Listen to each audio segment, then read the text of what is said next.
Hi, everybody, and welcome. This week, we're going to be looking at a new text type called comic strips. So if you go to our homepage, you'll see our assignments for this week: how to read a comic strip, identify comic strip techniques, and then yes, I'm hot in this tasks 1 through 3. Also, you need to have an email signature that you've created, which will be due. All of these assignments are due on Friday. That's when all of our assignments are due, Fridays at 11:59 p.m.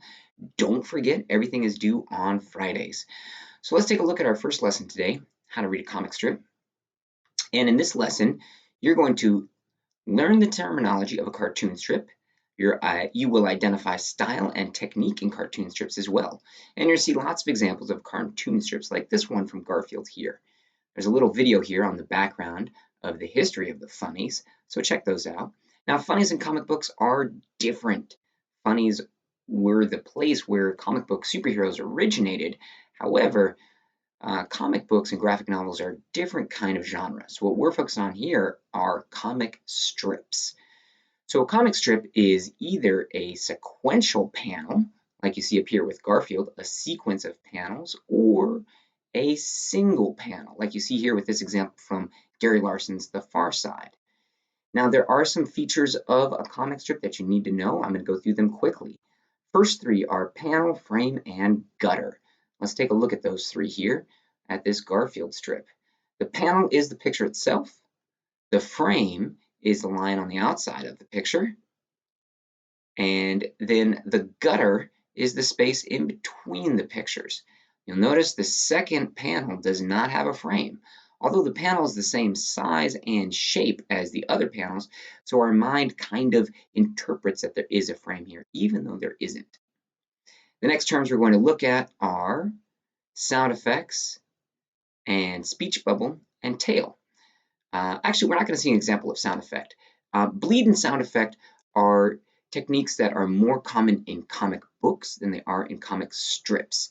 Bleed is when the ink extends all the way out to the edge of the page, and a sound effect is a word that looks like a sound. We call this onomatopoeia, like a crash or bang.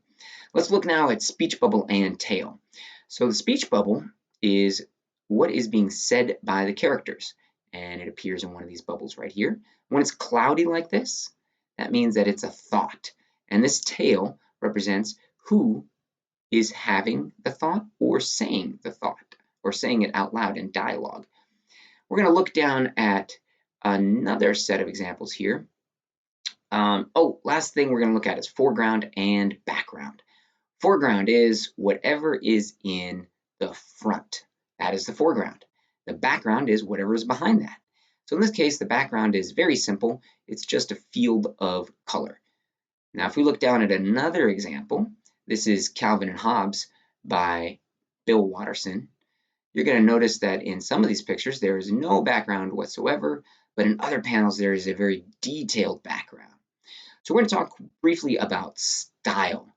Now, each cartoonist tries to develop what would be called a signature style.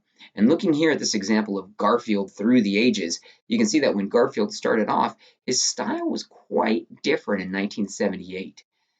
It became a little bit more refined and more curved, and you could see that the eyes became much bigger circles. And then as time went on, the style changed even more. Those eyes went from circles to large ovals to really large ovals by the year 2000. So style changes over time. As we look at this example here of Calvin and Hobbes by Bill Watterson, you can see that even in this single strip, the style changes a lot. And this last panel here uses a style that we would call noir. That's a gritty sort of dark style that was developed in fiction.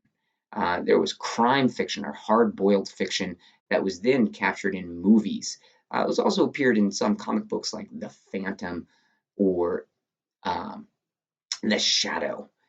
And in this world, this character is imagining himself as this private eye detective, a hard-boiled detective. But in reality, he's this little boy. We're going to come back to that in a second. You should read through this strip and consider the way in which the changes in style affect the reader. All right, the gag is an important part of any comic strip. A gag is the joke.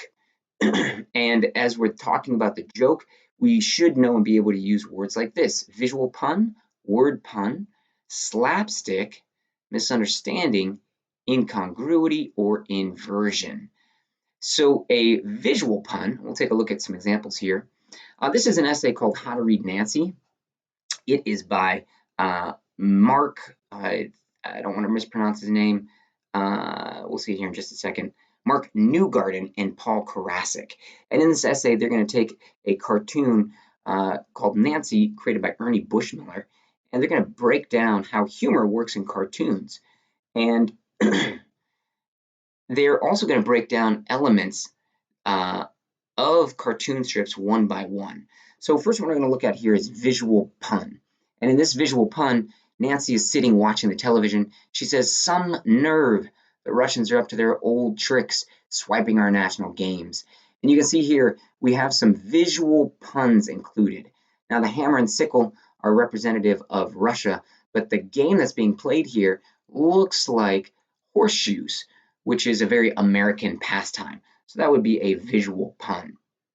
Now, there are also word puns. And if we go all the way back up to our example from Garfield, we can see a word pun here where Garfield says, "I'm saving this cookie for later." And then he says, after pausing and considering, "late enough." Now, the connotation here is that later is much later. And Garfield says, "No, no, no, it was just seconds."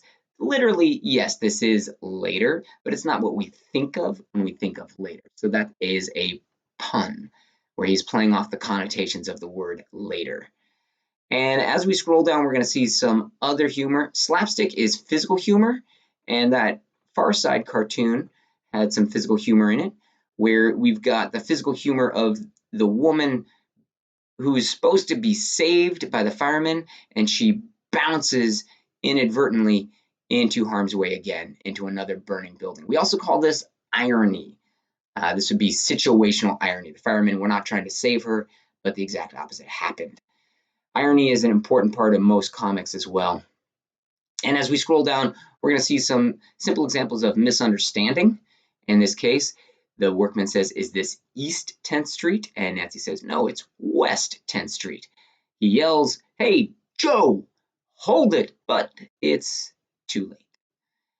And incongruity, a good example of incongruity would be right up here in the Calvin and Hobbes strips. So incongruity is when something does not follow something else. So in the first panel here, we see Calvin's mom walking along in a very ordinary manner, and she comes across a broken lamp and a knocked over table, and she has a very natural reaction as a parent. She yells, "Who did this?" The next panel does not seem to connect at all. The next panel has this dark, gritty private eye in an office with a desk that's strewn with booze bottles and cigarettes and playing cards and revolvers, and he's smoking a cigarette. And this is what we would call incongruous. This does not follow. These two panels don't seem to be related in any way, shape, or form. As we read on, we realize that this character is just a figment of the little boy Calvin's imagination. So we can see that his imagination is incongruous with his reality, which is that his mom is very mad at him. So that would be a good example of incongruous humor. And then our last example here is inversion. And in this cartoon strip, Nancy walks up to a boy with her dog and she says, "Hi, my name is Nancy. What's yours?" He says, "My friends call me Skinny," which is not the word that most people use to describe this boy. She says, "I'll bet your dog's name is Happy." And if we look at this character, he clearly is not someone that we refer to as happy. And the joke is, how did you guess? Well, it's inversion. She guessed the joke. It was saying the opposite of what things seem to be. As you scroll down through this essay, you're going to find Mark Newberger and Paul Karasik took one single strip here from Nancy, and they did something really phenomenal with it. They did something that we call deconstruction. So they deconstruct the strip bit by bit, and they isolate each element, and then they write about the use of that element and its effect on the reader. And this is exactly what you're going to have to do in this class. So you might want to read over this on your own time to see how it's done well. Down below that, you're going to find some visual art terms. Comic strips are a visual art, so beefing up your vocabulary and your ability to talk about the elements of visual art is going to help you talk about comics. You can do that on your own. These links will take you to examples of these terms from art appreciation and art interpretation. Your task is to open up this document, identify comic strip techniques, and when you do, you're going to want to download it, and then you'll open it up and you will be able to annotate it.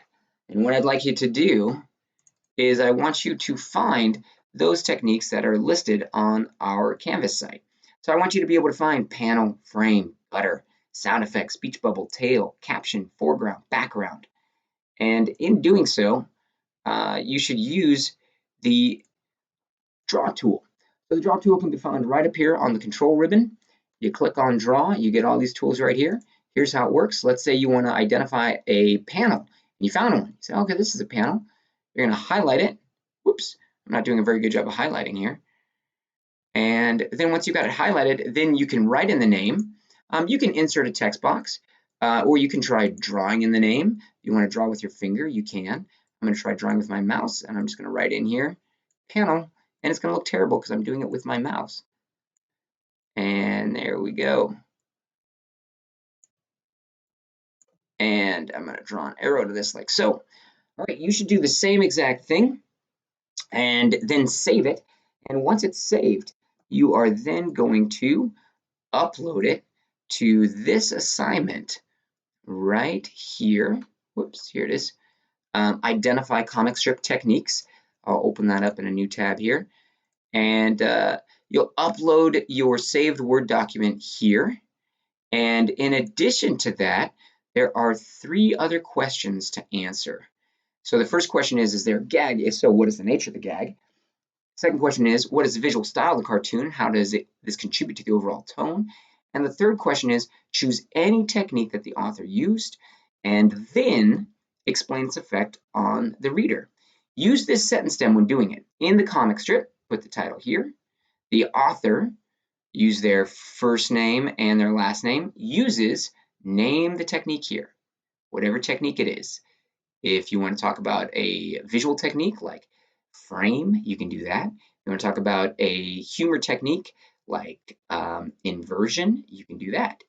The effect on the reader is that it makes the reader, you choose one of these, think, feel, or imagine, and then you explain that effect that it's having on the reader here, as in it makes the reader imagine that Calvin really is a detective. Okay, we have one more assignment that you have to do this week, and I'm going to walk through that real quickly. So if we go back here to our modules, you'll see our next assignment, and it is, yes, I'm hot in this. Actually, I lied. You have 2 more assignments to do this week. So Yes, I'm Hot in This is a comic. It originated as a web comic on an Instagram account. It's by Huda Fahmy, and the subtitle is The Hilarious Truth About Life and a Hijab. So there are some terms for you to look up: microaggression, Allahu Akbar, hijab, and inshallah. And you can find some of those terms defined in the back of the book in a, what do we call that? A glossary. All right, here's your tasks. You have 3 of them. First one, provide some background information about the author. There is some information on the back cover. Make sure you don't plagiarize. Task 2, create a synopsis. You're going to be reading chapters 1, 2, 4, and 6. And a synopsis is a brief description of the text. There is a synopsis on the back cover. Again, don't copy it. Task 3, identify the style that Huda Fahmy is using and explain the effect that it's having on the reader. So you should save your notes in OneNote as you're creating them, and then head on over to the quiz titled Yes, I'm Hot in This, tasks 1 through 3, and complete those same 3 tasks there. All right, one more assignment for this week. It's super simple, and it is an email signature. So what you'll have to do is you'll have to follow these instructions in Outlook to create a signature, and then you're going to send me your signature. This is what it looks like once you've created it. You've got your name, your preferred pronouns, your high school name, and either your grade level or your graduating year. any official titles that you have, and a quote that you like. Here I put in a quote from Michael Jordan: "I failed over and over again in my life, and that is why I succeed," by Michael Jordan. All right. There are some other optional features you can include, but once you've made your signature, you're going to create an email that has a subject line email signature. And inside the body of the email, you're going to tell me about a career that interests you and why you think you'd be good at that. And then you will send me the email. Need some more help? Check out this video. All right, folks, that does it for this week. If you've got any questions about those assignments, you can always email me or you can chat with me in the afternoon on Teams. All right, take care.